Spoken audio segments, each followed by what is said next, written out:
La guerra en Gaza entre Israel y Hamás sigue su curso desde hace 21 meses, con constantes bombardeos israelíes que redujeron a ruinas los principales centros urbanos del enclave y ya le costaron la vida a más de 57.000 palestinos.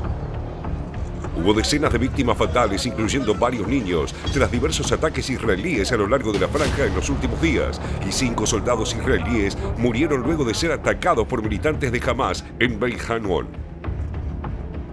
En este escenario, se diluyen las esperanzas que manifestó el presidente de los Estados Unidos, Donald Trump, de alcanzar un alto el fuego esta misma semana y anunciarlo en ocasión de la visita del primer ministro de Israel, Benjamin Netanyahu, a Washington. I think there's a good chance we have a deal with Hamas during the coming week, pertaining to quite a few of the hostages. You know, we've gotten a lot of the hostages out, but pertaining to the remaining hostages, quite a few of them will be coming out. We think we'll have that done. Netanyahu, que visita por tercera vez a Trump desde su regreso a la Casa Blanca, maniobra para cumplir sus propios objetivos políticos y militares que no coinciden exactamente con los del presidente estadounidense, a pesar de la retórica de una unidad de propósitos. The President and I believe in a doctrine called peace through strength. First comes strength, then comes the peace. We have still to finish the job in Gaza, release all our hostages, eliminate and destroy Hamas's military and governance capabilities, because Gaza must have a different future for our sake, for everyone's sake. And no country will settle for less. We certainly will not. En la cena que ambos compartieron, lo halagó con una nominación al Premio Nobel de la Paz, un galardón que Trump desea alcanzar, pero no trascendieron muchos detalles de las conversaciones entre ambos, centradas en 2 temas principales: Gaza e Irán. Afuera de la Casa Blanca, mientras tanto, grupos pro-palestinos se manifestaron contra la presencia de Netanyahu. Lo que se sabe por el momento es que tanto Israel como Hamás aceptaron en términos generales la propuesta estadounidense de una tregua por 60 días que Trump pretende que sea el trampolín a un cese definitivo de las hostilidades. En las negociaciones indirectas que las partes llevan adelante en Doha, Qatar, desde hace días, se delinearon algunos de los principales puntos en debate: la liberación por etapas de los rehenes israelíes aún en manos de Hamás y de prisioneros palestinos detenidos en cárceles israelíes, la retirada parcial del enclave de las fuerzas de defensa de Israel, el incremento del ingreso de ayuda humanitaria y garantías de que no habrá más ataques de Israel tras el fin de los 60 días de tregua. En el terreno, las condiciones son muy difíciles para los palestinos, que son obligados a desplazarse constantemente. Trascendieron también planes del ministro de Defensa israelí, Israel Katz, para la instalación de un campamento en Rafah, en el que se concentraría inicialmente a unos 600.000 palestinos y luego a toda la población de Gaza, en un perímetro custodiado por soldados israelíes, en lo que expertos y académicos ya describen como un posible crimen contra la humanidad. El objetivo declarado de Israel es implementar un plan de emigración por el que los palestinos de Gaza, agobiados por estas condiciones, decidan irse a terceros países, entre los que se mencionan recurrentemente Egipto y Chipre. Pero una mayoría de los gazatíes, a pesar de las penurias y muertes diarias, rechazan dejar su territorio.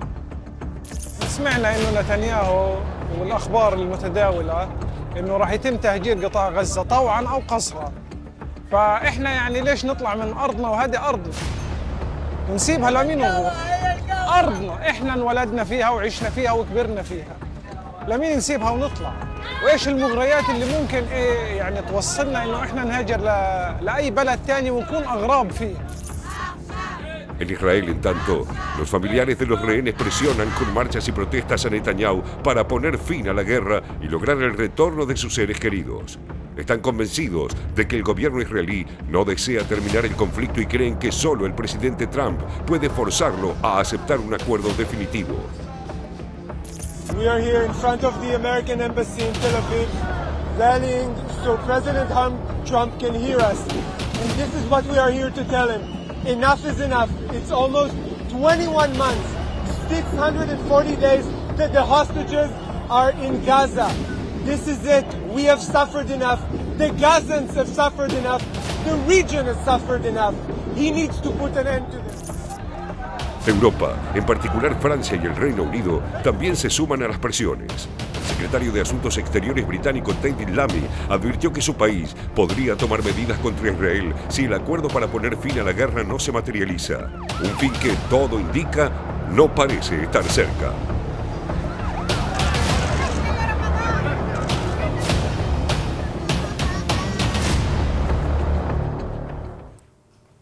Ya mismo le proponemos compartir la ficha de nuestro entrevistado. En menos de un minuto estaremos dialogando justamente a propósito de la situación en Gaza con Joel Sbart. Ahí ya vamos a estar compartiendo la ficha. Y si no, la empezamos a compartir desde acá, y está muy bien. Historiador, sociólogo y docente con doble nacionalidad, argentino-israelí y especialista en historia conceptual y también en historia de la violencia política en el siglo XX, formado en la Universidad Hebrea de Jerusalén, residente en Israel desde 1990, analista político con participación en diferentes medios de comunicación. Joel, gracias por estos minutos, el placer de siempre. ¿Cómo va?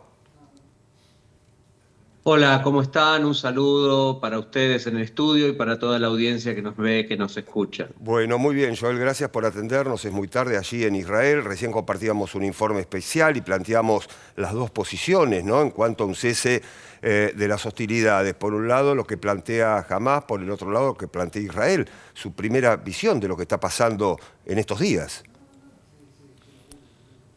Sí, bueno, como un poco escuchaba los últimos minutos del informe, también aquí en Israel existía la esperanza y los analistas en general también planteábamos que había muy buenas posibilidades de que ya hubiera un acuerdo, por lo menos un acuerdo temporario, pero todavía, como bien lo planteaban ustedes, las posiciones están lejanas. Si bien ha habido avances, ha habido concesiones tanto del lado israelí como del lado de Hamás, pero todavía las posiciones están muy lejanas con respecto a dos temas esencialmente.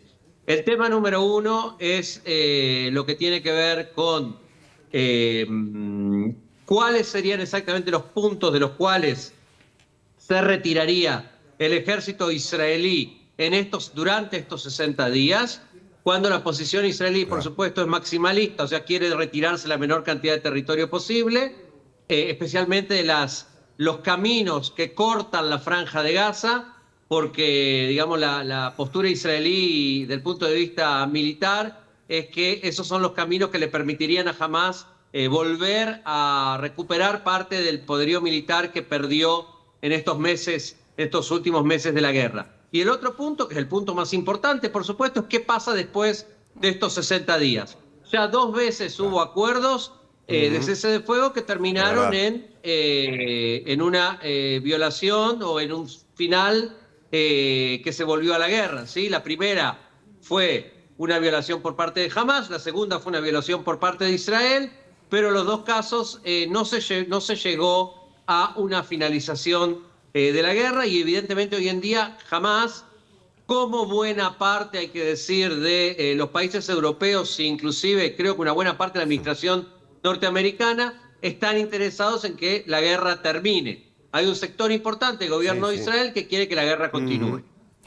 Joel, preguntarte un poco en ese sentido, porque si escuchabas el informe, justamente hay una pregunta que te la traslado, ¿no?, que planteaba un poco que parte de la sociedad israelí que quiere que haya un cese al fuego, cree que Netanyahu no estaría de acuerdo con esta posibilidad, pero sí Trump, ¿no?, como al apostar, digamos, a que sea Trump quien presione al gobierno de Israel para que esto suceda. ¿Lo ves de esta manera?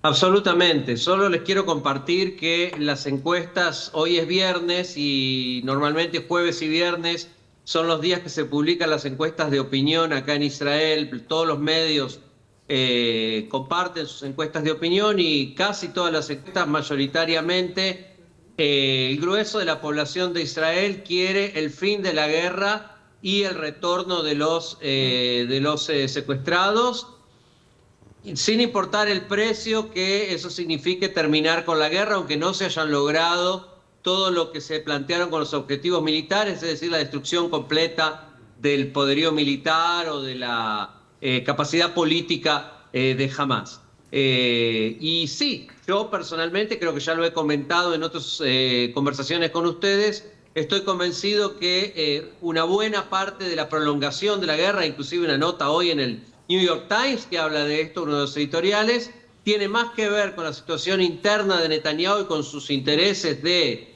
básicamente preservar su coalición, preservar a los sectores maximalistas, los sectores mesiánicos dentro de su gobierno, que con las necesidades reales o con las posibilidades reales de alcanzar algún tipo de logro militar adicional.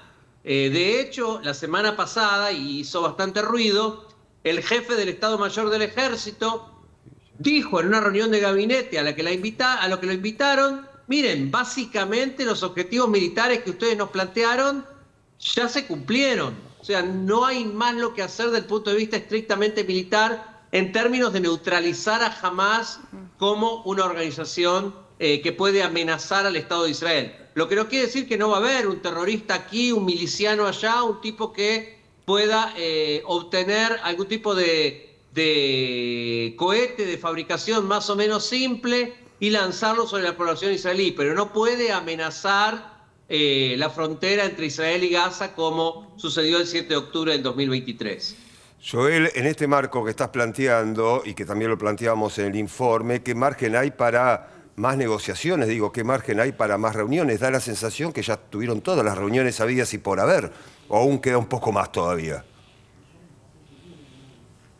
Mira, yo entiendo que todo el tiempo que los mediadores no se dan por vencidos, cuando digo los mediadores me refiero por un lado a Estados Unidos, por otro lado a Qatar y sí, en este momento en menor medida Egipto, todo el tiempo que los mediadores no se dan por vencidos es porque hay todavía fórmulas para buscar la cuadratura del círculo y yo creo que esencialmente hay una insistencia muy grande de Trump en que sí se llegue. Claro. O sea, a ver, está claro que Trump es un tipo que te puede decir hoy una cosa y mañana otra completamente distinta, pero en este tema ha sido muy coherente en todas sus declaraciones en insistir en la necesidad de un cese al fuego que sea el trampolín para el final de la guerra, y lo ha dicho en todas las oportunidades, de todas las formas posibles. Él quiere el final de la guerra como punto de partida para una reconfiguración del Medio Oriente. No es que se queda solamente en el final de la guerra, sino que estamos hablando de una reconfiguración del Medio Oriente a partir también de la,